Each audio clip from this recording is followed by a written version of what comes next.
তেওঁলোকে মোৰ লগত শপত খাওক যদি তেখেতৰ ইমান সাহস আছে তেখেতটোতো গণক বামুণ মানুহ গতিকে কামাখ্যা মন্দিৰলৈকে মোৰ লগত শপত খাওক মই অপেন চেলেঞ্জ দিছোঁ কামাখ্যা মন্দিৰত কাইলৈ গৈ প্ৰদ্যুৎ বৰদলৈ ডাঙৰীয়া শপত খাওক তেওঁ বিজেপিত আহিবলৈ মোৰ লগত যোগাযোগ কৰিছিল নে নাই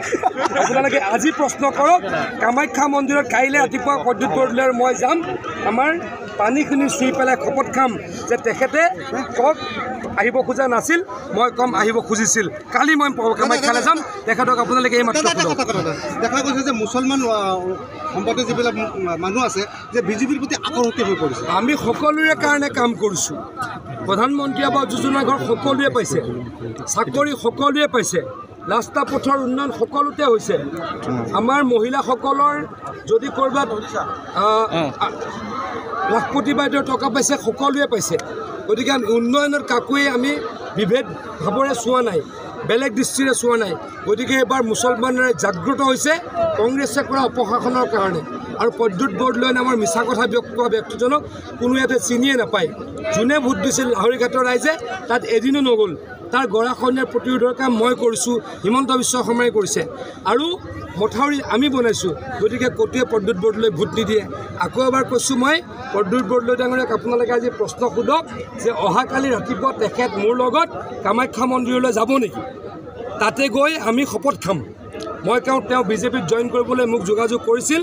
তেওঁ ক'ব নাই কৰা দুধ কা দুধ পানী কা পানী কাইলৈ চহৰৰ ৰাইজক উদ্দেশ্যি তেওঁ কৈছে চহৰৰ ৰাইজক উদ্দেশ্যি কৈছে যে পীযুষ হাজৰিকা ডাঙৰীয়াই আপোনালোকক ভূমিপট্টা দিয়া মিছা প্ৰতিশ্ৰুতি দিছে বুলি তেওঁ মুখ্যমন্ত্ৰী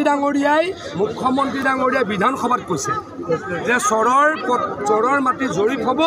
আৰু চৰৰ ৰাইজক গতাই দিয়া হ'ব হিমন্ত বিশ্ব শৰ্মা ডাঙৰীয়াই যি কয় তাকেই কৰে প্ৰদ্যুৎ বৰদলৈ ভয় খাই আবুল তাবুল বকিছে আমি কাম কৰিছোঁ আপোনালোকে যাওকচোন এই ৰাস্তা এই যে মায়ঙৰ পৰা শিলঘাটলৈকে মথাউৰি ৰাস্তাটো কোনে বনালে কংগ্ৰেছে বনালে নে আমি বনালোঁ আপোনালোকে এইটো ৰাস্তাৰে যোৱা নাই নেকি কৈছেনে নাই সেই ৰাস্তাটো কোনে বনালে এই যে আপোনালোকৰ ঢিং গেটৰ পৰা ঢিঙলৈকে অসম মালাৰ ৰাস্তাটো কোনে বনালে বনাইছে নাই গতিকে আমি জুমলাবাজ নহয় তেওঁলোক ফাঁকিবাজ তেওঁলোকে মানুহক বেয়া শব্দ কয় মুছলমান ৰাইজক প্ৰদ্যুৎ বৰদলৈ ঘিণ কৰে সকলোতে প্ৰদ্যুৎ বৰদলৈ কেইদিনমানৰ আগলৈকে কৈ আছিলে মুছলমান মানুহৰ গাঁৱৰ ওচৰত যাবলৈ মোৰ ঘিণ লাগে এতিয়া ইলেকশ্যনৰ সময়ত আহিছে অকলে অকলে ঘূৰি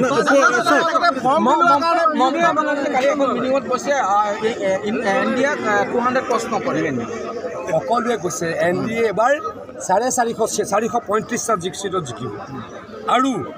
আৰু বিজেপি অকলে 395টা জিকিব সকলোৱে কৈ আছে অসমৰ 13টা সমষ্টিত জয়লাভ কৰিব ইয়াতে দেখা গৈছে মুছলমান ৰাইজে আপোনাৰ লগত দাবী জনাইছে দালাল মাটিৰ দালাল বিভিন্ন মাটিৰ দালাল আৰু দালালক আপুনি কি ক'ব অলৰেডি হিমন্ত বিশ্ব শৰ্মাই এটাকে জেলত ভৰাইছে আজি কেইটামান আৰু নাম লৈছোঁ ইমিডিয়েট জেলত ভৰাই আমি ফৰ্ম দিয়ে আমি দেখোন কংগ্ৰেছে এখন বিজেপিৰ কাৰ্যালয়তো আছে যোনে পোৱা নাই সকলোকে দিম আমি যোনে অৰুণোদয় পোৱা নাই অহা 1 বছৰৰ ভিতৰত সকলোকে অৰুণোদয় দিম যাৰ ৰেচন কাৰ্ড আছে